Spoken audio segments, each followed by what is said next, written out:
bom? Programa Rio Sem Fronteiras, uma parceria da Ordem dos Advogados do Brasil, Seção Rio de Janeiro, e a TV Alerj, aqui a Casa da Cidadania, volta com mais um tema internacional e agora debatendo o Dia Mundial de Combate ao Tráfico de Pessoas. Essa que é uma das formas mais cruéis em relação a violações de direitos humanos em termos de organizações criminosas que instituem e que acabam trazendo para uma realidade dura e cruel uma situação de exploração, não só em relação ao trabalho, à exploração sexual e muitas das vezes também o tráfico de órgãos, que é uma das modalidades do tráfico de pessoas. Bom, para isso a gente trouxe aqui duas pessoas que trabalham diretamente com esse tema. Uma é a minha colega, a doutora Rita de Cássia Silva, que é da Comissão de Direito Internacional da OAB. Queria agradecer a sua presença aqui, Rita. Aí, doutora Rita, trazendo aqui então mais para o foco do seu trabalho, da sua experiência em relação ao tema do tráfico de pessoas para o trabalho que acaba se tornando uma forma de escravidão daquelas pessoas que são levadas e seduzidas, como foi dito aqui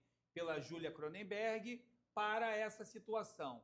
Qual o cenário hoje do tráfico de pessoas em relação a isso, a questão da exploração do trabalho? Bom, falando na verdade, aliás, boa noite, né? Muito obrigada pelo convite. Tendo em vista o direito do trabalho, nós temos as convenções da OIT, que trazem principalmente a 29, 182 e a 105. O tráfico de pessoas é uma violação múltipla dos direitos humanos, atingindo o direito à liberdade, à integridade física e à psíquica. Hoje nós temos 5 milhões de brasileiros pelo mundo, nós temos a expatriação e nós temos ali aquele convite para que muitos brasileiros, e principalmente as brasileiras, porque nesse caso nós falamos aqui em percentuais de 72%, atingindo mulheres e meninas. Então, na verdade, é um convite que, a primeiro modo, parece maravilhoso, de trabalho, e chegando ao outro país,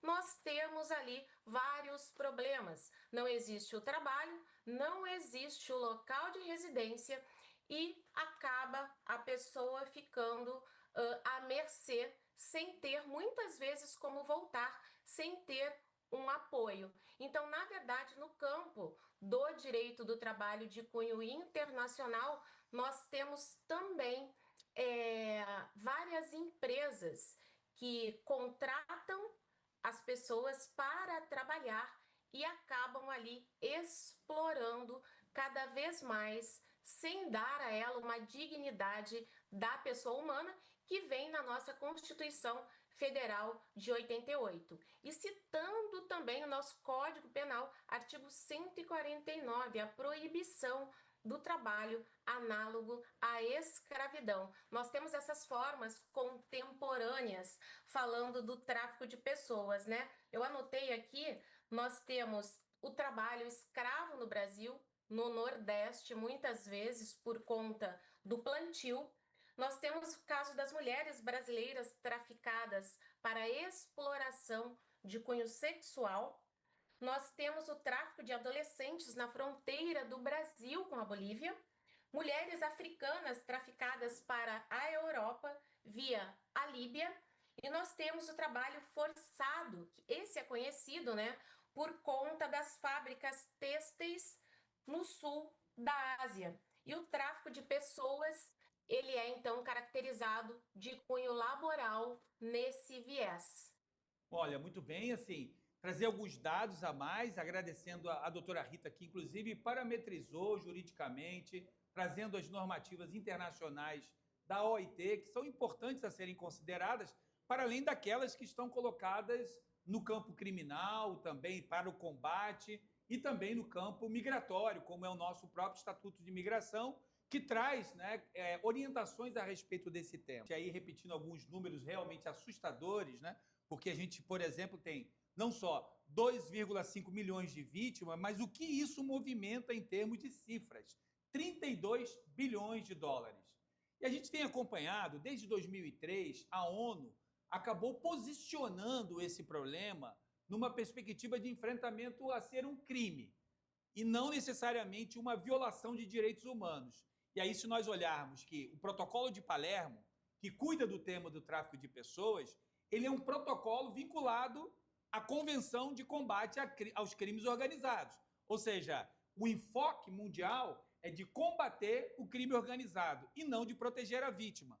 O que nos coloca, inclusive, com um enorme desafio, né, para pegar essa orientação e transformá-la em políticas públicas que possam proteger as pessoas que são vítimas do tráfico, que aí nas suas mais variadas modalidades. Que, inclusive, a doutora Rita disse em relação ao trabalho interno no Brasil, ou seja, não estamos falando só internacionalmente, mas também em âmbito nacional, local, com as formas que a doutora Rita falou, que aí depois eu quero explorar um pouquinho mais. Mas estamos fechando aqui o primeiro bloco do nosso programa Rio Sem Fronteiras, uma parceria da Ordem dos Advogados do Brasil e a LERJ, TV Alerj e Comissão de Direito Internacional.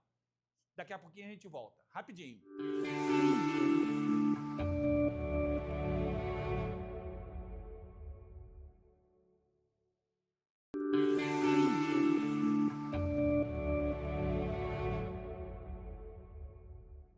Bom, programa Rio Sem Fronteiras, uma parceria Ordem dos Advogados do Brasil, Seção Rio de Janeiro, com a Alerj, a Casa da Cidadania, TV Alerj e Comissão de Direito Internacional. Eu sou o Carlos Nicodemos e toda quinta, 8 horas, a gente traz aqui um tema internacional para debater com a sociedade carioca e fluminense, com advogados e advogadas, pensando caminhos e soluções para questões complexas no âmbito internacional.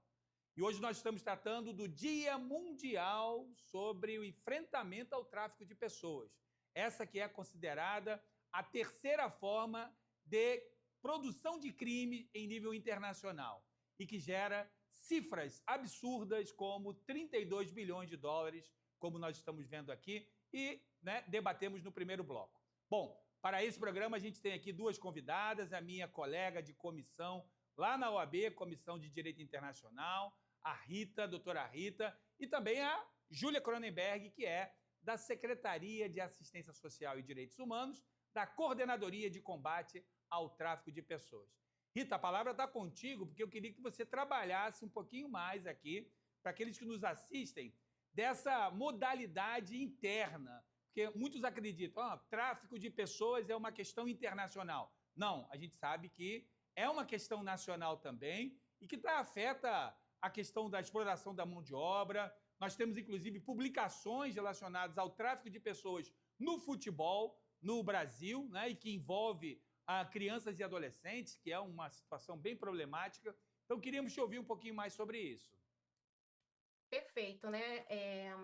Nós aqui comentamos que esse é um crime organizado que vem movimentando bilhões e um absurdo. Quando eu trago para vocês essa ligação com o direito do trabalho, não quer dizer que seja tão somente de cunho internacional, muito pelo contrário. Inclusive, eu separei, alguns pontos nacionais que ocorrem principalmente no Nordeste. Então, da mesma forma que a Júlia comentou e falou do aliciamento de mulheres e meninas, que eu trouxe o percentual de 12%, o mesmo acontece também com homens e meninos. E o mesmo acontece forjando ali um trabalho e que, na verdade, quando as pessoas e os adolescentes, ou seja, chegam, não há sequer ou trabalho ou meios de subsistência. Então, nós temos o Norte e o Nordeste com um caso muito peculiar, que eu até anotei o nome desse caso, que chama Matopiba, que é entre o Maranhão, Piauí e a Bahia. E a fonte é do Ministério do Trabalho. Então, na verdade, é um absurdo o que acontece. Nós não temos o respaldo legal da nossa própria Constituição Federal, que traz ali o princípio da dignidade da pessoa humana, e também, conforme a doutora Júlia, trouxe os adolescentes que queiram muitas vezes trabalhar como modelo, trabalhar como recepcionista. Nós temos o caso da Bolívia, que eram oferecidas bolsas de estudo para os adolescentes e, cruzando a fronteira, chegavam lá e não existia o estudo. As meninas ficavam trabalhando em casa de família como análogas à escravidão. E nós temos, inclusive, um caso no estado de Santa Catarina muito debatido, que é o caso da Sônia. Então, na verdade, é tudo camuflado, porque nós falamos do tráfico de pessoas e ele ainda no Brasil está correlacionado com o direito do trabalho. A ONU vem trabalhando, ela tem vários escritórios auxiliando nessa busca, mas muitas vezes os autores dos crimes permanecem impunes. E muito bem trazido também e pontuado pela Júlia, a pandemia trouxe esse aliciamento a adolescentes por conta da internet de uma forma mais acirrada. Bom, questões importantíssimas que a Rita, então, deu o contorno necessário nessa lógica do tema do trabalho. Aí a nossa produção, a nossa querida estagiária Ana Rinaldi, ela apurou também o seguinte: o tráfico de pessoas, de acordo com a UNODC, que é o Fundo das Nações Unidas de Combate ao Crime Organizado, aponta que nós temos 156 países hoje afetados por esse problema internacional. E aí traz um outro dado que eu queria compartilhar com vocês duas mulheres empoderadas, né, que dominam esse tema e que é uma questão que a gente tem que pensar também. Diz assim, a apuração que a Ana Rinaldi, que é outra mulher também, que produziu aqui para nós. Pesquisas anuais apontam que mulheres e meninas permanecem sendo as principais vítimas do tráfico de pessoas, representando 61% do total. Então, eu queria que vocês abordassem um pouco essa questão. É fato, a mulher é mais vítima do que o homem? Ela sofre mais nesse problema que é um problema mundial? Doutora Rita, queria que falasse um pouco para aqueles que nos assistem quais seriam os canais, os meios de denúncia, por exemplo, que uma vítima de trabalho, né, de tráfico de pessoas na modalidade de trabalho, poderia acionar para denunciar essa situação, tendo a certeza de que é vítima e não autor de um crime, né, suposto autora de um crime. Olha, excelente pergunta. O primeiro ponto é sempre buscar os consulados, né, que é a extensão do Brasil. E muitas vezes até mesmo o canal da OIT. Só que muitas vezes essas pessoas elas não têm esse conhecimento. Então, o melhor é buscar um consulado mais próximo do local onde essas pessoas se encontram. Mas o que acontece? Acontece que elas ficam isoladas. Nós fazemos vários atendimentos aqui no escritório e as histórias são alarmantes.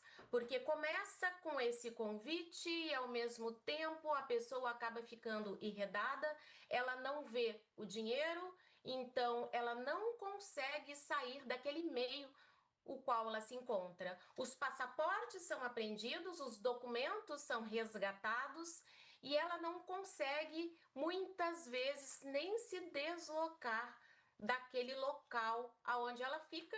Ela trabalha, ela come, ela dorme, ela só convive com aquelas pessoas. Inclusive os celulares também são retirados. Então o ideal é sempre buscar o consulado mais próximo para que tentem da melhor forma possível chegar às autoridades para que a gente consiga auxiliar da melhor forma possível. E é claro que a gente precisa também de políticas públicas e depois nós precisamos levar, né, essas pessoas de volta ao Brasil, falando desse crime de forma transnacional aonde eu atuo. Portugal e Espanha, na Europa, acabam sendo os países os quais nós temos os maiores números de brasileiras, né, no caso, por conta desse tráfico de pessoas. Bom, excelentes dicas e informações. Você toca num tema sensível, que é informação. A gente precisa gerar cartilhas, publicidade, informação, circular informação para que as pessoas não caiam nessa situação. Excelente. Olha, chegamos aqui ao fim. Mais do que apresentar um problema, também apresentamos caminhos e soluções, mecanismos, ferramentas de denúncia. Nós debatemos aqui hoje o Dia Mundial de Combate ao Tráfico de Pessoas.